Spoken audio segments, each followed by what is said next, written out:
Assalomu alaykum qadrli kanalimiz kuzatuvchilari, e'tiboringiz markazida yana Sport Plus kanali. Qadrli do'stlar, hozirgi dasturimizda har doimgidek UFC va boks olamida ro'y berayotgan eng so'nggi yangiliklar to'g'risida batafsil gaplashamiz. Qadrli do'stlar, bugungi dasturimizni boshlashdan oldin, agarda siz kanalimizda yangi bo'lsangiz, albatta kanalimizga obuna bo'lib qo'ying. Bundan tashqari, mana shu roligimiz tarqalishi mehnatlarimiz besamar ketmasligi uchun pastga tushib, bir dona like bosib qo'ygan bo'lsangiz, men bugungi dasturimizni boshladim.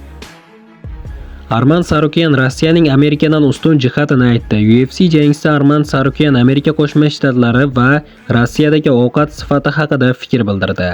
Professional sportchi uchun yaxshi ovqatlanish juda muhim. Faqat protein va aminokislotalar bilan to'yib bo'lmaydi. Bu faqat qo'shimcha oqsil.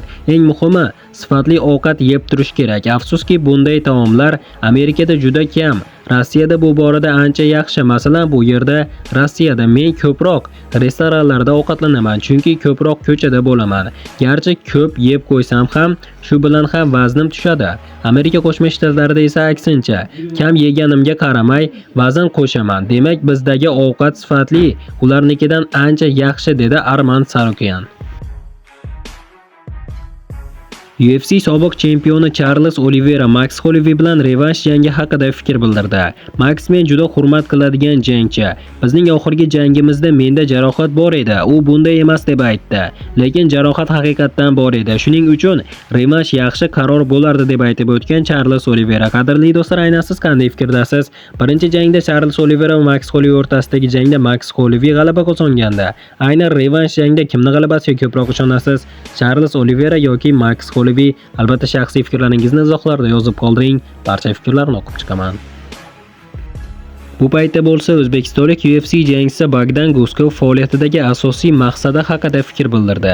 Qaysi yutuqdan keyin faoliyatini yakunlash mumkin deb hisoblaysan? Chempionlik kamari va uni himoya qilishdan keyin, chunki sen himoya qilmaguningcha haqiqiy chempion emassan. Bir g'alaba tasodif bo'lishi mumkin. Uni isbotlash kerak. Shu paytdan keyin tanglarni yig'ish mumkin. Shu bilan birga u paytda pul ham yaxshi bo'ladi. Faqat biznes klassda yurasan, dedi Guskov. Octagon Evo ko'rsatuvida Bogdan Guskov ma'lumot uchun hozirda UFC'ning yarim og'ir vazn toifasi reytingida 11-o'rinda turibdi.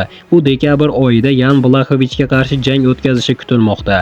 Qadrli do'stlar, albatta hamyurtimizga bu yo'lda omad tilagan holda kommentariyaga tushib, Olg'a O'zbekiston, Olg'a Bogdan Guskov deb yozib qo'yishni unutmang do'stlar.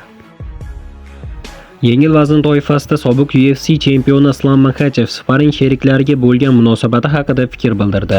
Hayotining deyarli asosiy qismi mashg'ulot bilan bog'liq. Hech bo'lmasa bir marta sparing sherigingga to'liq kuch bilan haqiqiy jangdagidek urish deganmisan? Agar men u bilan rivojlanmayotganimni ko'rsam, u menga qarshilik ko'rsatmayapti yoki to'liq kuchini ishlatmayapti. Uni boshqa chaqirmayman. Bu menga yordam emas, zarar. Agar kimdir menga rahim qilsa yoki menga bosim bermasa, ertaga menga faqat yomon bo'ladi. Men har doim to'liq kuch bilan jang qilaman. Agar u shunday qilmasa, bu uning muammosi. U jarohat olishi, faqat o'zini yomon ahvolga solishi mumkin. Agar biz oktagonga kiradigan bo'lsak, sen jang qilmayotgan bo'lsang, bu faqat sening zararingga, dedi sobiq UFC chempioni Islam Makhachev. Qadrli do'stlar, bugungi yetkazmoqchi bo'lgan yangiliklarimiz mana shulardan iborat edi. Video yoqqan bo'lsa like bosishni hamda kanalimizga obuna bo'lib qo'yishni unutmang. Keyingi dasturlarimizda ko'rishguncha xayr, o'zingizni ehtiyot qiling. Sport Plus kanalimizdan uzoqlashmang. Tez orada ko'rishguncha do'stlar.